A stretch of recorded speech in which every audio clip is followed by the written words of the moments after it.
What if humanity's greatest collection of knowledge vanished in smoke? Deep within the ancient Egyptian city of Alexandria once stood a temple of wisdom so powerful it could have changed the world forever. A library so vast its shelves held the secrets of empires, the calculations of the stars, and perhaps even the lost origins of mankind. But one day, it was gone.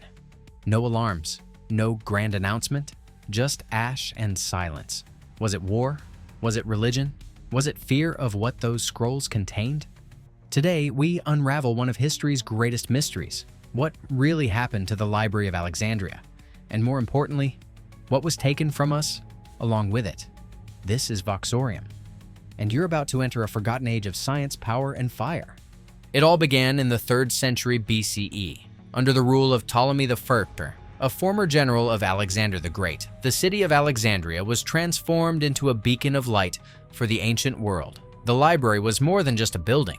It was a vision, a dream to gather every written work in existence, every scroll, every manuscript from every known civilization. They say it held over 400,000 texts, though some claim the number was far higher.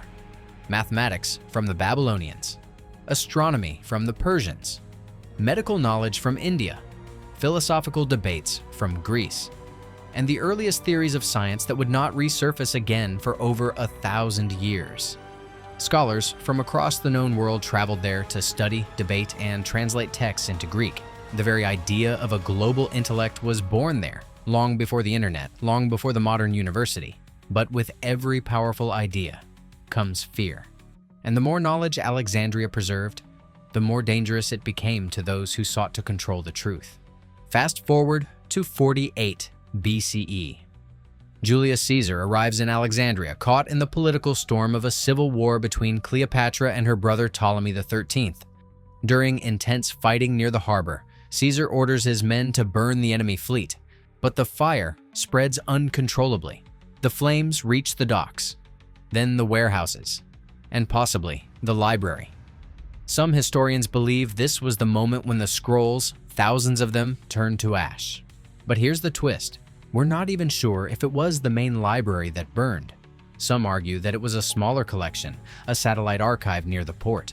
Others believe Caesar's fire destroyed only part of the vast library holdings. After all, if the great library truly perished that day, how do we explain references to it centuries later? This single event, half confirmed, half shrouded in mystery, marked the beginning of the end. A chain reaction of loss, silence, and disappearance. And perhaps the saddest part? It wasn't the only fire. It's now the 4th century AD. Christianity has become the dominant force across the Roman Empire. Pagan temples, seen as threats. Ancient knowledge, often labeled heretical. And in the heart of Alexandria stood the Serapeum, a temple to the Greco-Egyptian god Serapis. But this was no ordinary place of worship. Historians believe it housed what remained of the Library of Alexandria, or at least a large portion of its scrolls. In 391 AD, Emperor Theodosius I declares paganism illegal. Riots break out, and under the orders of Bishop Theophilus, the Serapeum is stormed by a Christian mob. The temple is razed, statues are shattered, and whatever knowledge survived, fragile, irreplaceable scrolls, is likely destroyed, scattered, or lost to time. No dramatic fire this time, just the slow crush of ideology over inquiry, belief over books. And just like that, another piece of the library's soul is silenced forever. Fast forward to 415 AD. In the streets of Alexandria, tension crackles like a storm. Religious conflict is boiling over. And caught in the middle, a woman named Hypatia. Brilliant, charismatic, a mathematician, philosopher, and astronomer. She taught Neoplatonism to students from across the empire. Some even say she safeguarded scrolls from the crumbling remnants of the library. But her intellect and influence made her a target. Accused of fostering pagan ideas and fueling political discord, Hypatia was dragged from her chariot by a mob. They stripped her, stoned her, and brutally killed her. Some accounts say they used roofing tiles. Others claim shells.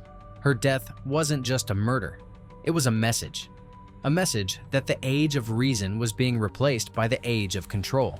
With Hypatia died not just a human, but an idea. The flame of inquiry extinguished in blood and fear. And with her, perhaps the last embers of the library itself vanished. Was everything truly lost? Not quite. While the great halls of the Library of Alexandria were reduced to ashes, pieces of its soul survived, scattered across time and space. Many texts were copied and translated by scholars in other cities, Constantinople, Baghdad, even into the hands of early Islamic scientists and later European monks. Works of Aristotle, Euclid, Galen, much of it reached us because someone, somewhere, copied them down before the flames came. But here's the twist. We don't even know what we don't know. Estimates say the library held up to 400,000 scrolls. How many of them vanished without a trace?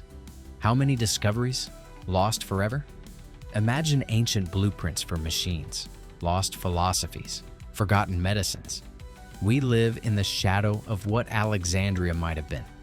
A haunting thought that history, as we know it, is just the surviving fragments. And the library? A ghost, whispering of a world that could have been centuries ahead. The Library of Alexandria wasn't just a building. It was humanity's dream. A place where knowledge knew no borders, no masters, no limits. Its destruction wasn't just a fire. It was a tragedy of forgetting, a silence that echoed louder than any war. And yet, in a strange way, the library still lives. Every time we seek answers, question history, or look up at the stars and wonder, we continue its legacy, because curiosity never burns. So next time you Google something or open a book, remember, you're lighting a spark that Alexandria once ignited, long before our time.